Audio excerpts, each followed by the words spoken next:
In this particular case, it does require a certain amount of clarity because virtually everything that's being said about the current round of Israel's massacre in Gaza, virtually everything that's being said is simply not true.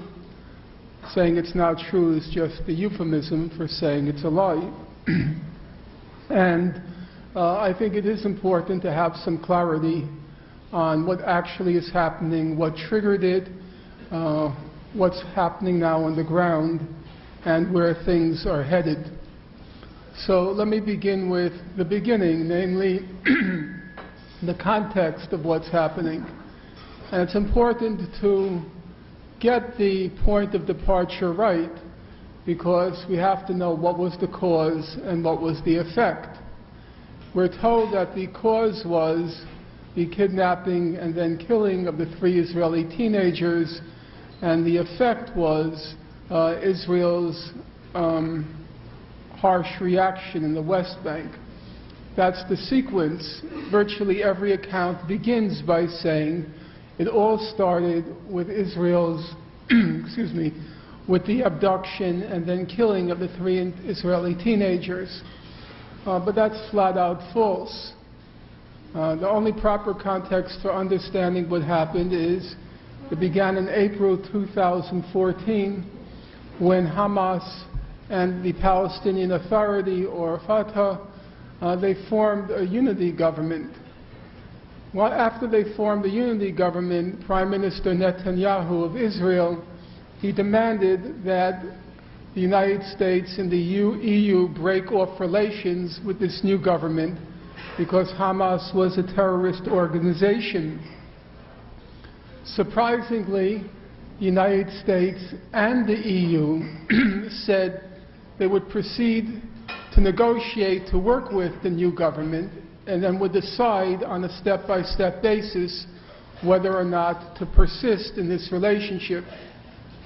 At this point, Netanyahu was enraged. He was being consistently ignored, first on the question of Iran, when he claimed that Iran was on the verge of becoming a nuclear power and that Iran was threatening a second Holocaust against Israel. The United States and the EU persisted in its negotiations with Iran. And now on his home ground, on the question of Israel and Palestine, once again he was being ignored. He was saying Hamas is a terrorist organization. You have to break off relations with it. Both the EU and the US said no, we're going to continue in our relations. In fact, when the gift fell into Netanyahu's lap, the gift being the abduction and the killing of the 3 teenagers, but initially the abduction, even after that gift fell into Netanyahu's lap, the US continued to say, we are not going to break off relations with the new unity government.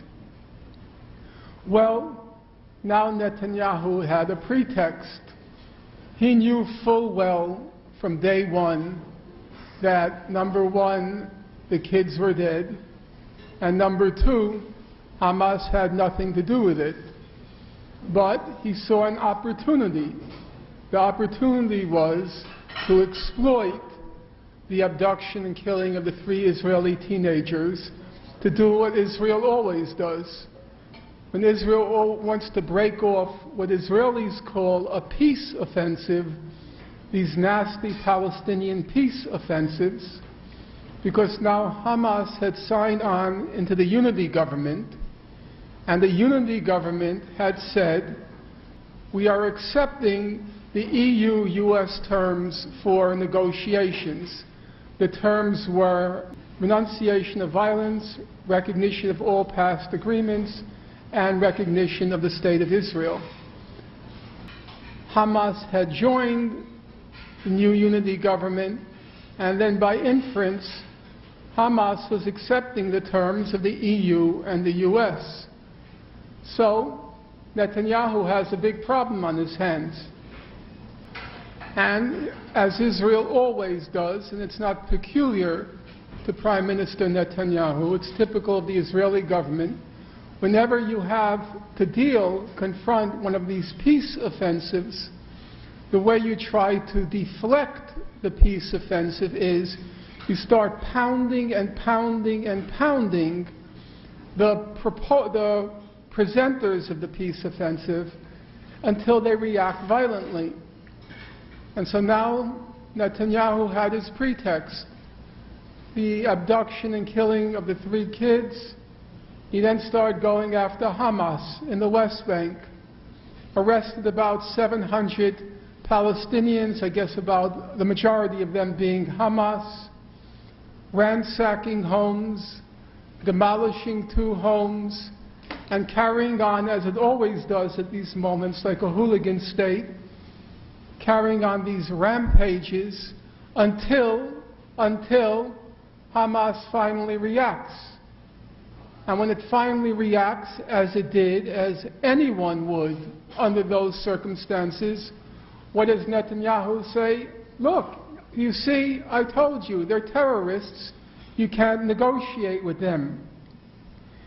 In fact, this is a particularly odd situation because, in fact, it was not a Palestinian peace offensive.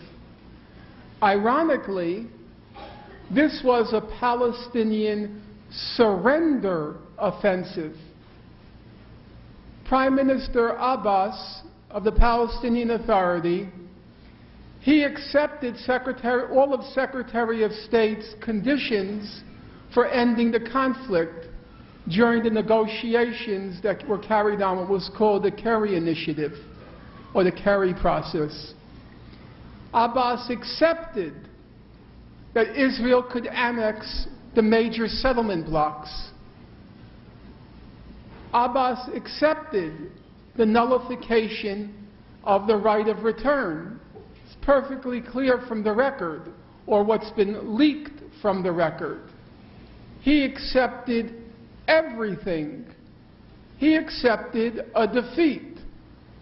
But Prime Minister Netanyahu, because of coalition politics, he wouldn't even accept a surrender from the Palestinians. And so now he was determined to wreck the unity government, so at some point in the future he wouldn't have to accept not a settlement based on international law, because at some point in the future he wouldn't have to accept a surrender from the Palestinians. Well, after the rampage in the West Bank, it gradually escalated, and at some point it turned into the ground invasion. I made many predictions along the way before the whole conflict started, the current round, about what would happen.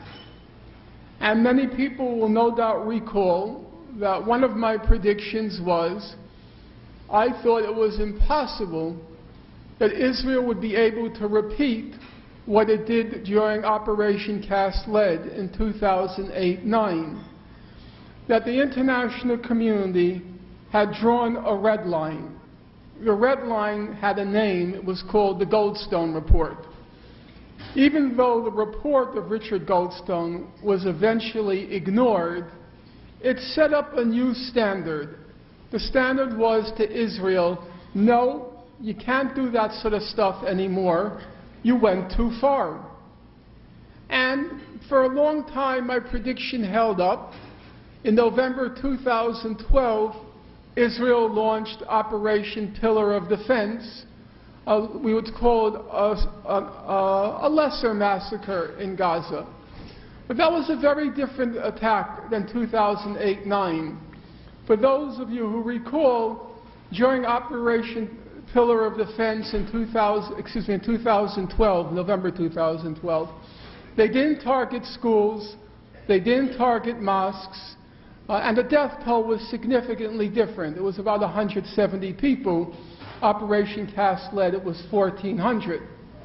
So up until that point, what I predicted turned out to be right.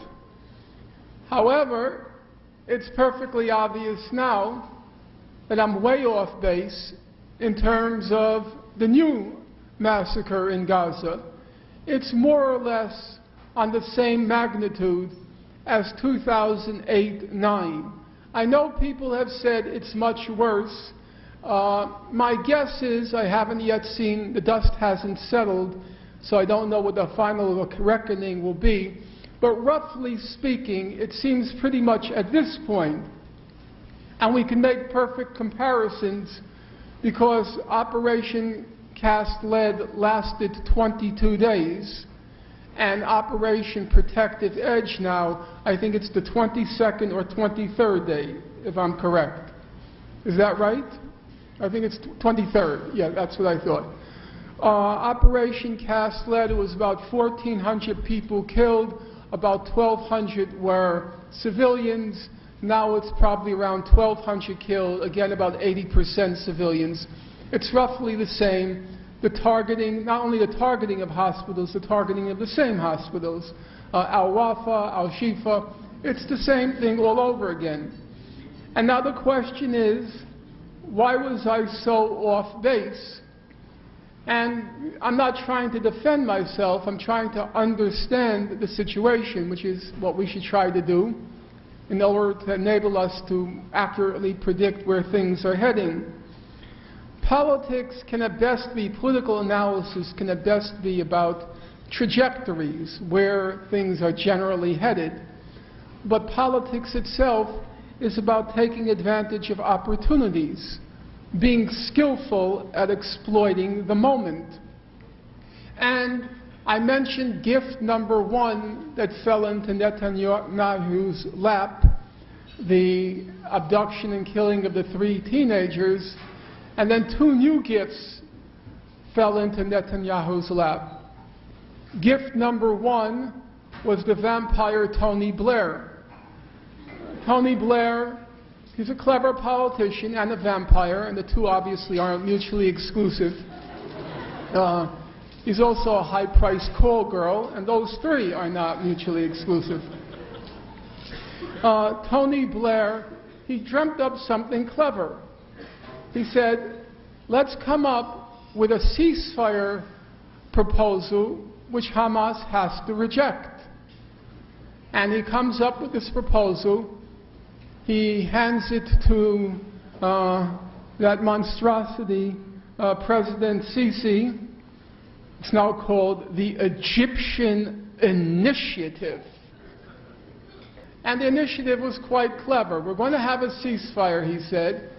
And then he says, we'll lift the blockade. Well, that sounds reasonable. Ceasefire in exchange for lifting the blockade. That's what Hamas wants. But the language was very clever. We'll lift the blockade when the security situation stabilizes in Gaza. We'll lift the blockade when the security situation stabilizes in Gaza. Well, according to Israel, Hamas is a terrorist organization. So by definition, the security situation in Gaza can't stabilize until Hamas is disarmed. So in effect, Tony Blair's ceasefire was an ultimatum to Hamas. We'll lift the blockade if you disarm. If you don't disarm, then we're not lifting the blockade. Of course, Hamas had to reject those terms. That was gift number one. So now the whole world can be told that Prince of Peace, Prime Minister Netanyahu, he wanted a ceasefire. It was Hamas that said no. And then gift number two was the downing of the Malaysian airliner. When the Malaysian airliner was downed, Gaza immediately was replaced in the top headlines by what happened to the airliner.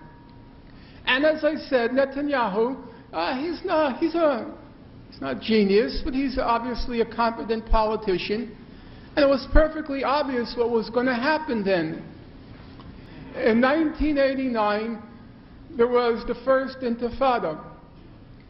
And during the First Intifada, which was giving Israel a very hard time, there was the Tiananmen massacre in China. Netanyahu gave a famous speech at Bar Ilan University, and he said Israel's big mistake was it didn't take advantage of the Tiananmen massacre to carry out a mass expulsion in the occupied Palestinian territories. So you know this guy knows how to connect unpredictable events with political initiative. That's politics. When the Malaysian airliner was downed, he saw the opportunity. Between the fake claim that Hamas had rejected a reasonable ceasefire, he now had the pretext to launch the ground invasion. Before I get to what happened after, I want to dispose of all of the nonsense that's been said about Hamas rockets, the miracle of Iron Dome, and now the tunnels that they have discovered in Gaza. Let's start with the first. Does Hamas have rockets? Now, when I conjure up in my mind a rocket, I conjure up something pretty tall, pretty impressive, and pretty destructive. That's a rocket in my mind. Maybe I have a quaint imagination, but that's what I see. So now let's use some simple, common sense. Gaza has been under an airtight blockade for 7 years. Israel doesn't let anything into Gaza that can be remotely used for military purposes. What about those tunnels that Hamas has built or dug between Egypt and Gaza? Fair enough, it was a sophisticated tunnel economy, and probably military or militarily related material was smuggled in. I don't doubt that. I have no problem with that. But then, whatever they managed to smuggle in, they exhausted in November 2012 during Operation Pillar of Defense. Operation Pillar of Defense ends at the end of November. 7 months later is the coup in Egypt. The first thing Sisi did after the coup was blow up all the tunnels. He blew up the estimate about 95% of the tunnels. Nothing could get into Gaza. Nothing for the last year. So, where did these rockets come from? Where was the material to make them? As now is freely admitted, all of these rockets were homemade by Hamas with barely any materials. The reason these Hamas rockets have caused all of 3 Israeli casualties, civilian casualties, all of 3 Israeli civilian casualties, it's because they're not rockets. They're closer to firecrackers than rockets. Now, some of you may say, aha, Finkelstein is deceiving us again, because we all know that miracle of miracles, Iron Dome. What's the facts behind that? Number one, the top person in the world in this particular area of research is Theodore Postel at MIT. Postel was the first person to expose the nonsense about the Patriot anti-missile system during the 1991 so-called, the first Gulf War. At the time, they were saying the Patriot anti-missile system was 80%, 90% effective, for those of you who remember. What did it turn out? It turned out that maybe one Scud missile was deflected by the Patriot anti-missile defense system. And that was revealed about a year or two after the first Gulf War by Theodore Postal. Well, Postal was then asked recently, in the last month, it has to be the last 2 weeks, he was asked, well, what about Iron Dome? What is its efficiency? He put its efficiency, I'm quoting him, at 5%. 5%. It's not Iron Dome that's deflecting these humongous rockets. What's deflecting them is they're not rockets in the first place. Now, how do we know that? There's such a simple way to know that. If you use your brain for half a minute, just use your brain. Operation Cast Lead, 2008 to 9. It lasted 22 days. How many civilian casualties were there in Israel? Does anyone know? There were 3. Operation Protective Edge. It's lasted now 22 days. How many civilian casualties in Israel? 3. Operation Cast Lead, before Iron Dome. Operation Protective Edge, after the Iron Dome. What's the rational conclusion?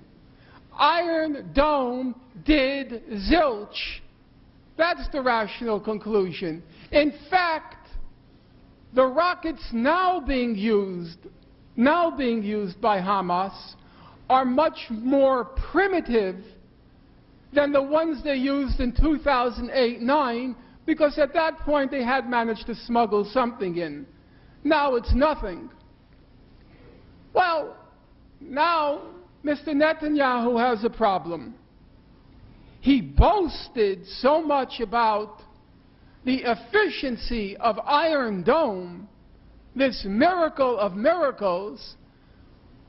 If it's so efficient, then why are you killing all these Gazans? If it's so efficient, none of your civilians are being killed save 3, then why do you have to carry on like maniacs and lunatics in Gaza? So he has a problem. And he comes up with a new pretext. That's why the New York Times has people like Isabel Kirshner. She's there to just copy out anything that the Israeli consulate has. The reason we're attacking Gaza, because rockets, so to speak, don't fly anymore. The reason we're attacking Gaza is because of the tunnels. And day in and day out, they keep saying this whole operation is because of the tunnels. And that's supposed to explain to rational people why Israel is doing what it's doing. It's not the rockets anymore, it's the tunnels. So, when an Israeli naval vessel kills 4 kids on the beach playing soccer, it's because of the tunnels. And when Israel targets Al-Wafa Hospital, why? It's because of the tunnels.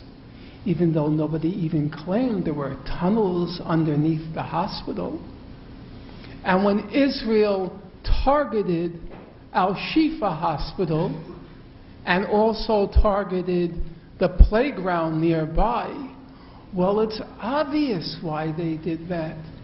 It's the tunnels. And day in and day out, you keep hearing about the tunnels. as if the tunnels can in any way rationally explain why Israel's precision weapons are constantly killing kids and targeting manifestly civilian sites. Well, you could say Israel is doing it, since it's obviously not the tunnels. You could say Israel is doing it because it's a lunatic state. It's not a failed state, it's a crazy state. When Israel launched Operation Cast Lead in 2008-9, the orders that were given to the Israeli combat forces, the orders were blast everything in sight because we don't want combatant casualties. Israel is in many ways a reverse of conventional societies. In most societies, they tolerate combatant casualties much more than they're willing to tolerate civilian casualties. Israel is a different kind of society. It's a kind of Spartan society in which military or combatant casualties are a source of much greater anguish and torment than civilian casualties.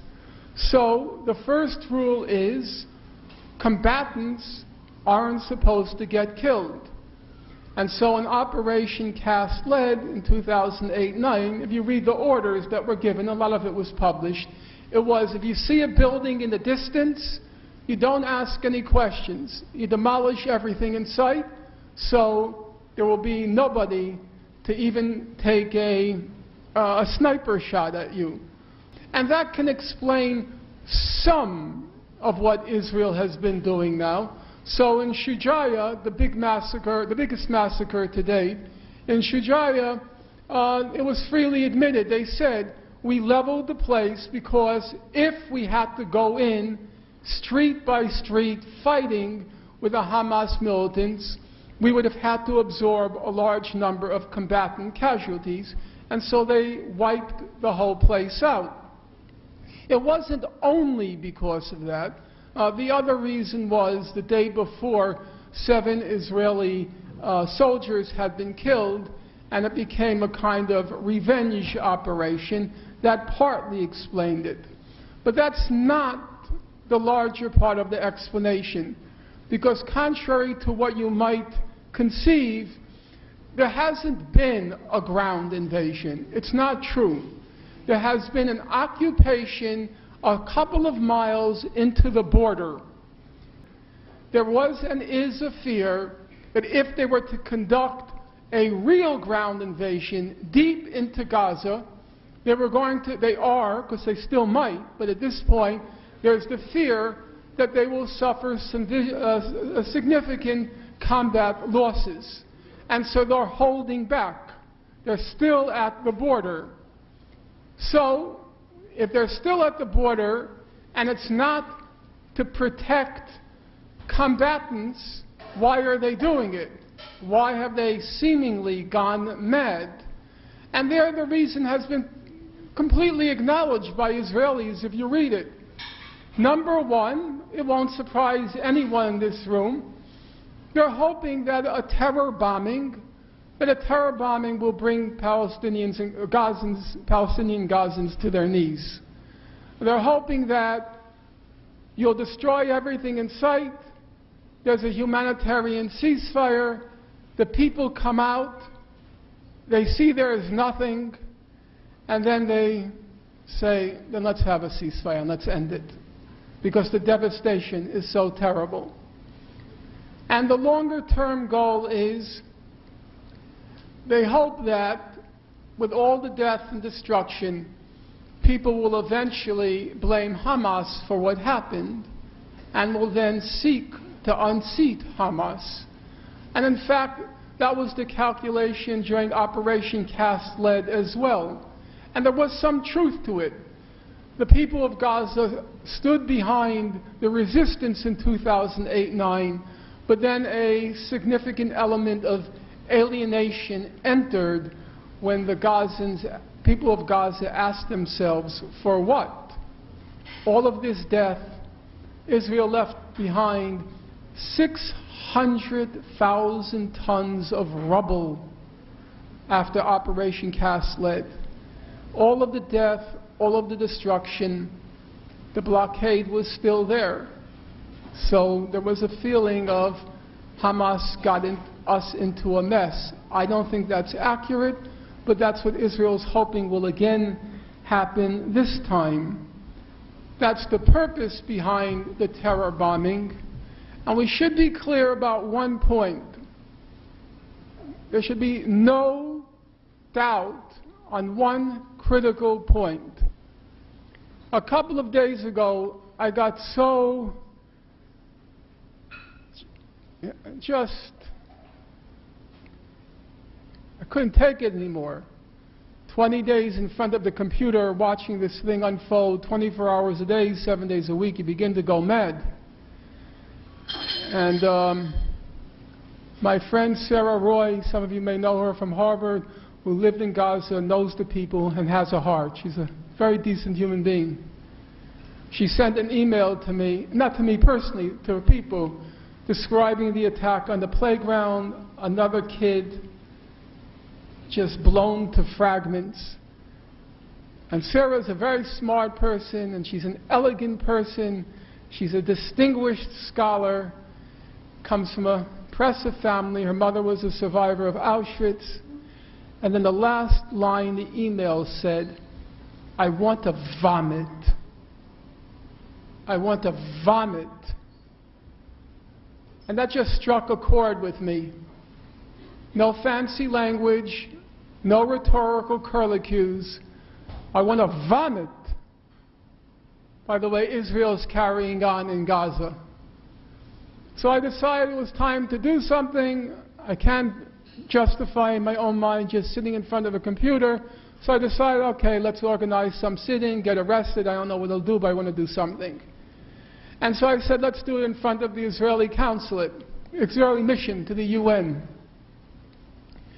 And after I announced it, I went to bed, and I'm thinking in my bed, you know, Norm, you kind of made an error here. Why are you attacking the Israeli mission? Who was the enabler? Who allowed it to happen? Every day that pedantic, pontificating, insipid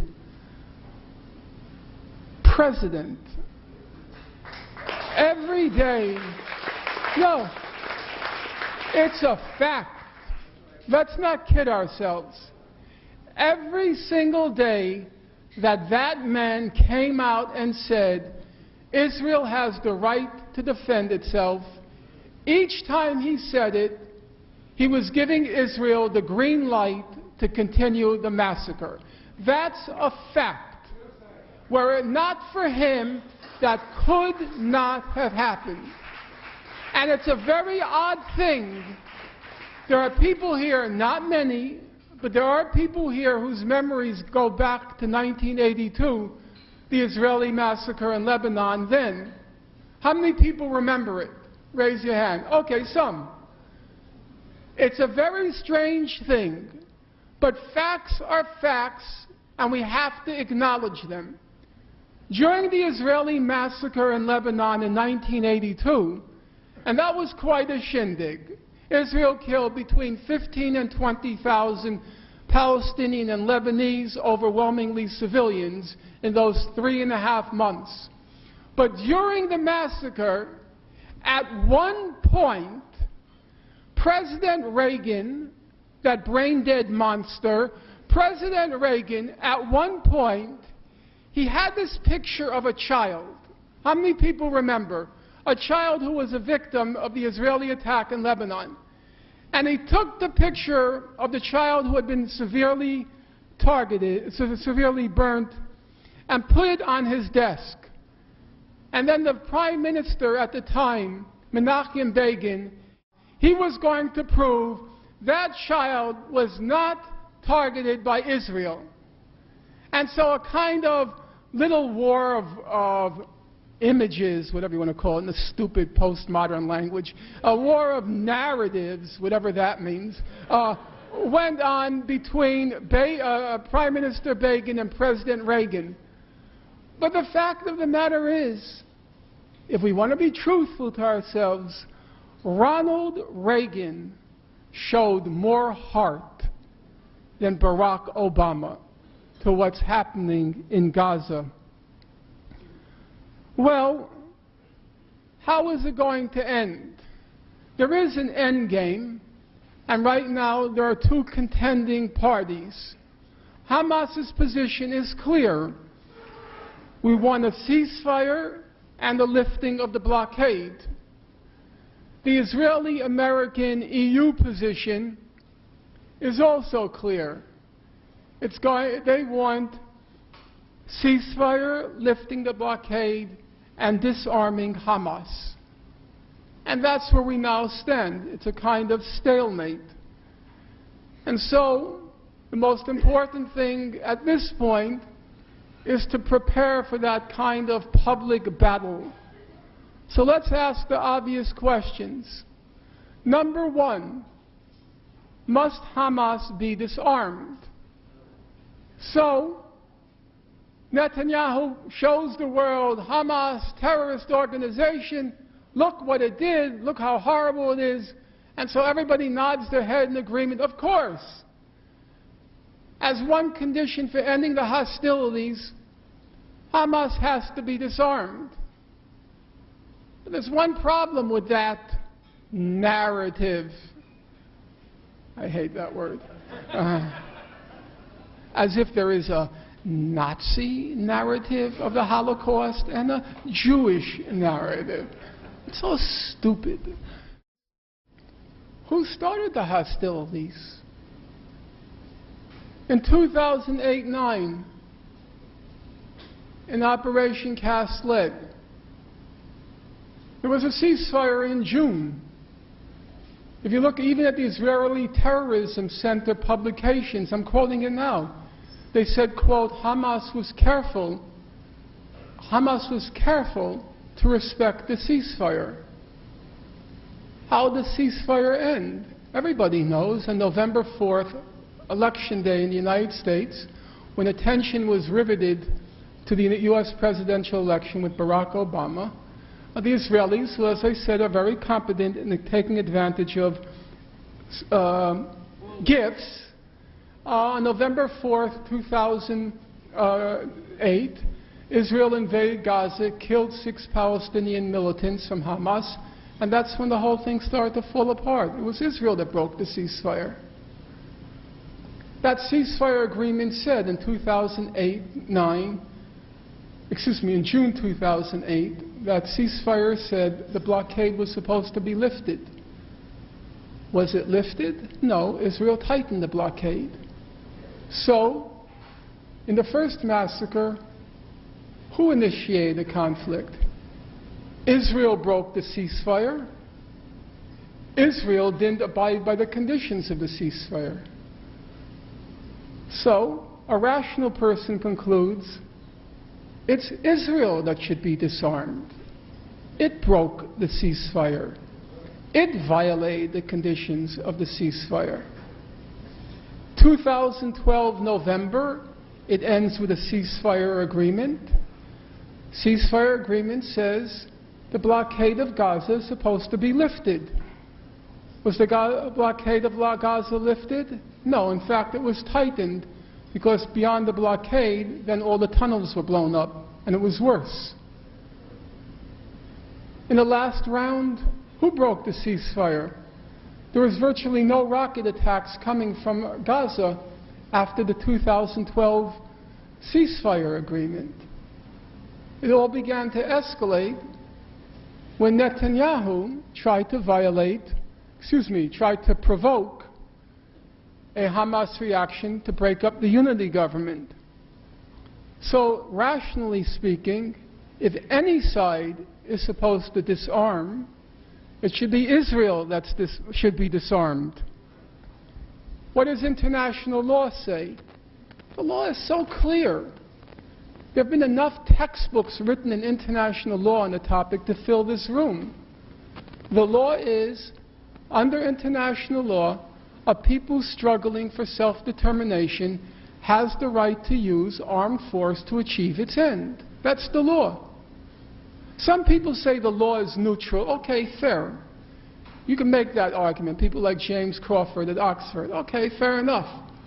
But nobody says, and I've read the whole literature on the topic, nobody says that a people struggling for self-determination do not have the right to use armed force to achieve their goals. Nobody says that's the law. On the other hand, international law is clear. It says a power that's trying to suppress a self-determination struggle, it doesn't have the right to use force. A self-determination struggle is the most basic right under international law. So again, on the basis of the law, if any side should be disarmed, if any side should be disarmed, it's Israel. It's not Hamas. That's the law. Israel says it's defending itself, has the right to defend itself. And that's true under international law. But the question is very simple. Is Israel defending itself? Is it trying to defend itself? Or is it trying to maintain the occupation? And those are two very different things. The most basic fact about an occupation under international law, the most basic fact about an occupation under international law, the most basic fact is occupations are supposed to end. It's 47 years since Israel occupied the West Bank, Gaza, and East Jerusalem. One thing we can conclude with virtually scientific precision: Israel has no intention of ending the occupation. In fact, it is so determined not to end the occupation that it turned down a Palestinian surrender. Now, an occupation that goes on through eternity is not an occupation. That is an annexation. And annexations are illegal under international law. When Israel says it wants to defend itself and it demands of Hamas that it disarm, what Israel is really saying is it demands the right to maintain the occupation. That's what they're really asking. They want the right to maintain through eternity the occupation. And that's twice illegal under international law. It's illegal, number one, because occupations are supposed to end. Annexations are illegal. And it's illegal, number two, because Hamas has no obligation whatsoever under international law to disarm until Israel ends its occupation. As a practical matter, it's a very simple concept. Person A, let's call him, what's your name? Dan. Dan is throttling, what's your name? James. Dan is throttling James. James manages, in the course of being suffocated, he manages to scratch Dan a little. Dan is now enraged. He's furious at these scratches. And so beyond suffocating Dan, he starts to batter him, beat him, and beat him, and beat him, and beat him. And he says, it's my right of self-defense. He scratched me. It's my right of self-defense. Some people said, Dan has no choice. James is scratching him. Now, anyone with a jot of common sense and decency knows full well that Dan has a choice.